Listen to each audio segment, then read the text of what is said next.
Alright lads, so we're here today to showcase the brand new Beyond Resurrection, aka 3rd Anniversary ULQUIORRA remake, officially titled the Renewed version. I actually can't believe this character is actually here. It was something that we speculated when Artwork Ichigo happened last year, and even though I thought it would happen, I kind of also thought, okay, it wouldn't happen, so like, I'm actually really surprised that it is here today, and he's a very powerful character. It was worth the upgrade, and honestly, if you're an ULQUIORRA fan, worth the wait. This character right here could be debatably the best character in the game, and we're here to showcase him today. And big ups to Shiro for letting me showcase their ULQUIORRA today. So ULQUIORRA is an Aaroniero Espada with the Hollow and Espada kill ability. So we can see this character was given like the quote-unquote anniversary treatment of getting 2 killers, in this case Hollow and also Espada. I would have preferred if he got a different killer other than Hollow, but it's still a good killer regardless. He does have a 12% strong attack recharge soul trait, and the skills that he comes with is absolutely stacked. For starters, he has Sprinter +2, Long Strider, and also Sharpshooter. Key important skill here is the Sharpshooter skill. There isn't that many speed characters in the game right now that have Sharpshooter or Marauder, and because of that, it kind of makes him feel a tad bit special. It's something that the speed attribute desperately needed.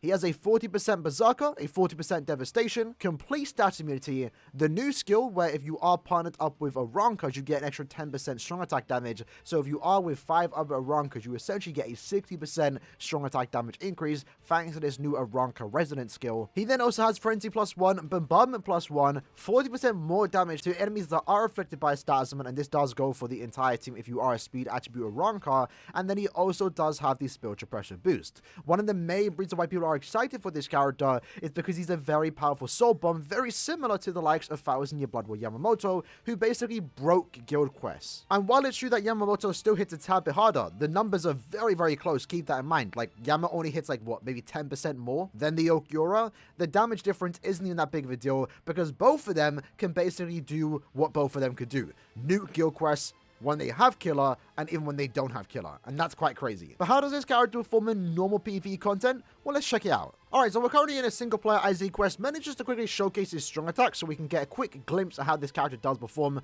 For starters, his SA3 is going to be a full screen SA3, comes out very quick, has a really cool little shadow effect to it, I like it. His SA1 is a 3000 length beam forward, as you can see there, completely just cleaned up that room. It's basically the best SA1 in the game, right? It's a really powerful strong attack 1, and then his SA2 is basically, again, the best strong attack 2 in the entire game, but it actually works a tad bit different. Instead of being the initial 960 hit, it's around a 750 radius, which hits around 10 or so times, and then does the tracking vortex. So you'll see here, it will suck him in, and then it will do the vortex. So it's not as good as someone like 1000 Year Blood War Yamamoto's SA2 or 6th Anniversary Aizen's, for example, but it's still a good strong attack nonetheless, and it's really nitpicking to complain about this SA2 because it's still a very powerful strong attack 2. And also, of course, has the tracking vortex part, which is the main part, but you can see there that it just goes super quick, is doing a lot of damage, inflicting stats, which is then going to allow us to keep the spiritual pressure boost to then do more damage on both our strong attacks and also soul bomb. Speaking of soul bomb, here it is.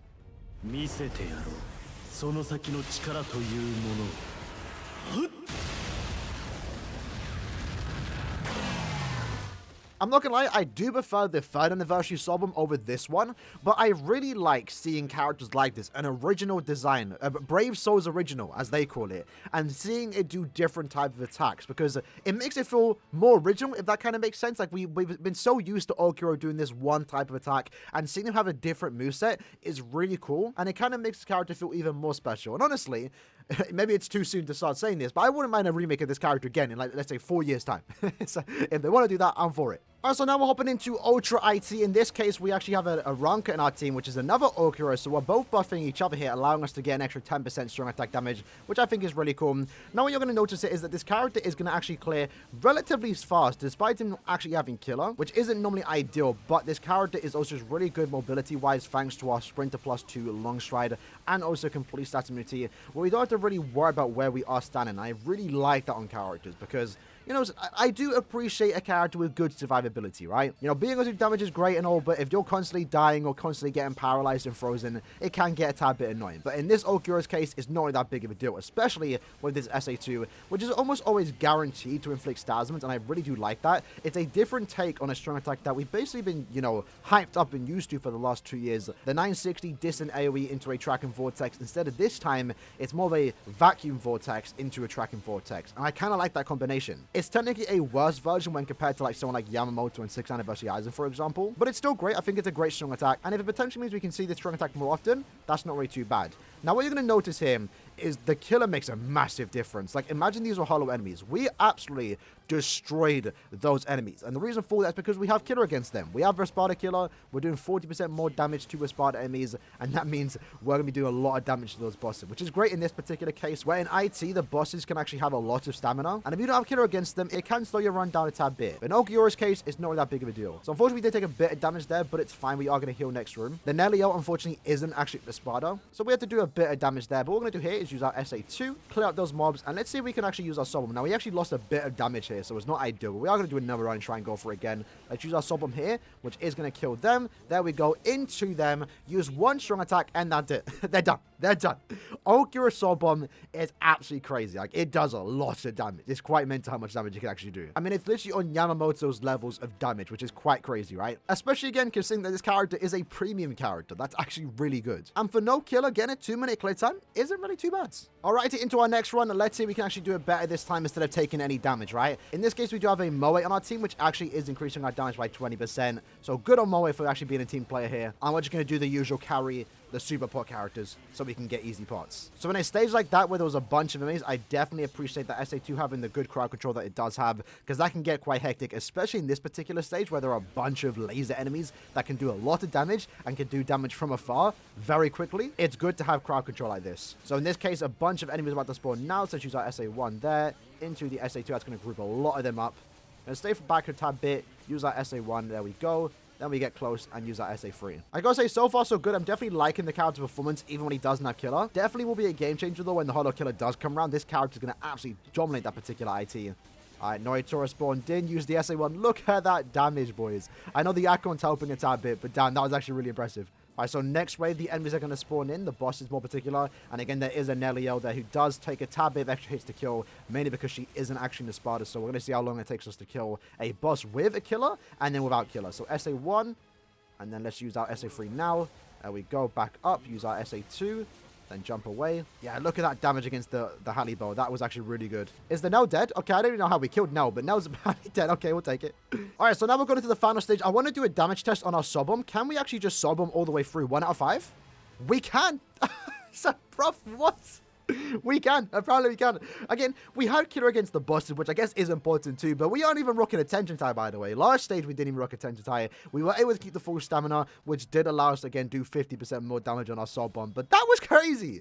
We were able to Soul Bomb the final room without even needing proper killer. 1 out of 5 and no attention tie. That's good. That's why this character is kind of nasty. Same with Yamamoto. Their Soul Bomb damage is unmatched. And next up, we're going against the Giant Hollow Second Coming Menos Grande Epic Raid. In this case, the boss has 25 million HP, so I guess this is an example of how fast we can do 25 million damage. Keep in mind, this character does have killer, but he does not have bonus damage here, so we're basically just performing like a normal character, and we're going to see how quick we can actually clear this Epic Raid. I mean, so far so good. Basically, what, 30 seconds to do 1/3 of the boss HP? That's not too bad. What I'm going to do is actually save my Soul Bomb for the final phase, mainly because the final phase does have an attack where we're forced to take damage, and that's going to make us lose a lot of force time here. So we're better off saving our Soul Bomb for the final phase. Lucky there, that's actually a really good example. So that SA2 does trap you in place just for a slight second, but we were actually lucky enough to get in and out of combat super quick thanks to our long stride. In this case, we're now going to use our Soul Bomb. Keep in mind, we have given this character weakened defense, so it does allow us to do 30% more damage, but watch this. 1 out of 5, boom. Bruv, look at that. Look at that, what? In phase 3 for like 10 seconds, that Soul Bomb damage is ridiculous. Ridiculous. And this is only the second character of this kind. Yama was the first one. ULQUIORRA is now the second. He is a premium character, so keep that in mind. You're more likely to get this character 5/5 than you are to get Yama 5/5. And there will potentially be more characters like this in other attributes. And that's crazy. If there's any character to get dupes of, it's going to be the characters like this. But with that said, that was the showcase of the new renewed version of Beyond Resurrection 3rd Anniversary ULQUIORRA. Really cool that we have this character in game. I'm super happy this character exists. I feel like he deserved it. He was technically the first original character in Bleach Brave Soul, second, and he is technically original, but at the same time, he's original, but Caleb didn't really go all out. They kept his design super basic, but in this ULQUIORRA's case, they went all out, and this basically kickstarted the Beyond Resurrections that other Espadas got, and I'm thankful for that, because Aaroniero got a new character. But it's super cool this character does exist, and he definitely lives up to the hype. He is a very powerful speed character that can be used in a lot of different content, especially if you eventually get dupes of him. He's already breaking Gear Quest right now, doing what Yama can do, and while it's kind of unfortunate they both have the same killer, that being Hollow Killer, at least he does have a Spada killer, and that's where he's really going to shine compared to some of the other characters. And you're definitely going to notice a score difference for those that do have this ULQUIORRA and those that don't. But either way, this is amazing ULQUIORRA. If you got him, congratulations, he's a great character.